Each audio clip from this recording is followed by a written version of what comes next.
Hey guys, welcome to Champions Area. நான் உங்கள் அன்பர்சன் பேசுகிறேன். ஸோ இன்றைக்கி இந்த வீடியோவில் நம்ம என்ன பார்க்க போகிறோம்னா, இப்போ நம்மக்கிட்ட ஒரு டேட்டா இருக்குது. இந்த டேட்டாவில் சில செல்ஸை மட்டும் எடிட்டபிளாக வைக்கணும், பேலன்ஸ் செல்ஸை வந்துட்டு நான் எடிட்டபிளாக வைக்கணும்.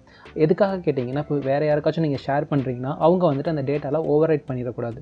ஸோ இப்போ இந்த இடத்துல இருக்கிற டேட்டா வந்துட்டு அவங்க மாற்றிடக்கூடாது. ஸோ அதுக்காண்டி இந்த செல்லெல்லாம் வந்துட்டு நம்ம லாக்காக வைக்கிறோம். எந்த செல்லெல்லாம் அவங்க வந்துட்டு எடிட் பண்ணலாம், அவங்க வந்துட்டு ஃபில் பண்ணலாம்னு நினைக்கிறோமோ அந்த செல்ஸை மட்டும் வந்துட்டு அன்லாக் பண்ணி வைக்கிறோம். ஸோ அது எப்படிங்கிறத தான் பார்க்க போகிறோம். வாங்க வீடியோக்குள்ளே போகலாம்.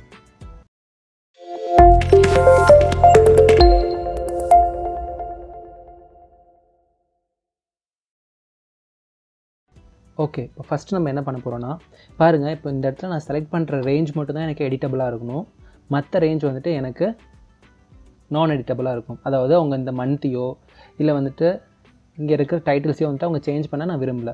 ஸோ வந்துட்டு இந்த டேட்டா மட்டும், அதாவது C3லேருந்து D6 வரைக்கும் இருக்கிற டேட்டாவை மட்டும் அவங்க எடிட் பண்ணலாம். ஸோ அந்த செல்லை மட்டும் நம்ம அன்லாக் பண்ணணும், பாக்கி செல்ஸ் எல்லாத்தையும் வந்துட்டு லாக் பண்ணணும். ஸோ ஃபஸ்ட்டு முதல்ல அதுக்கு நம்ம என்ன செய்யணும்னா, நீங்கள் என்டையர் ஸ்ப்ரெட்ஷீட்டை வந்துட்டு செலக்ட் பண்ணுங்கள். ஸோ வந்துட்டு இங்கே கிளிக் பண்ணிங்கன்னா என்டையராக வந்துட்டு செலக்ட் ஆகிடும்.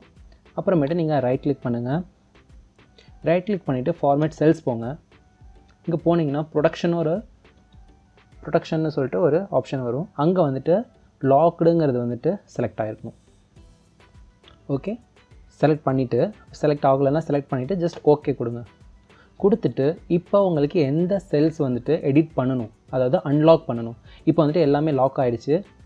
இப்போ வந்துட்டு இதை மட்டும்தான் எனக்கு அன்லாக் பண்ணணும். ஸோ அந்த ரேஞ்சை மட்டும் நீங்கள் செலக்ட் பண்ணிக்கோங்க. சேம் ஸ்டெப், ஃபார்மேட் செல்ஸ் போங்க, ரைட் கிளிக் பண்ணி. ஸோ உங்கள் ப்ரொடக்ஷனில் போய்ட்டு அந்த லாக்டுன்னு இருக்கிறத எடுத்துருங்க. ஓகே கொடுத்துருங்க. ஸோ இப்போ வந்துட்டு நீங்கள் கொடுத்துட்டீங்க. ஆனால் இது வந்துட்டு அக்செப்ட் பண்ணுறதுக்கு நீங்கள் வந்துட்டு இன்னொரு ஸ்டெப் பண்ண வேண்டியிருக்கு. ஸோ அது என்னன்னு கேட்டிங்கன்னா, இங்கே ரிவ்யூ போங்க. ரிவ்யூ பண்ணிங்கன்னா இங்கே ப்ரொடக்ட் ஷீட்டுன்னு ஒன்று இருக்கும்.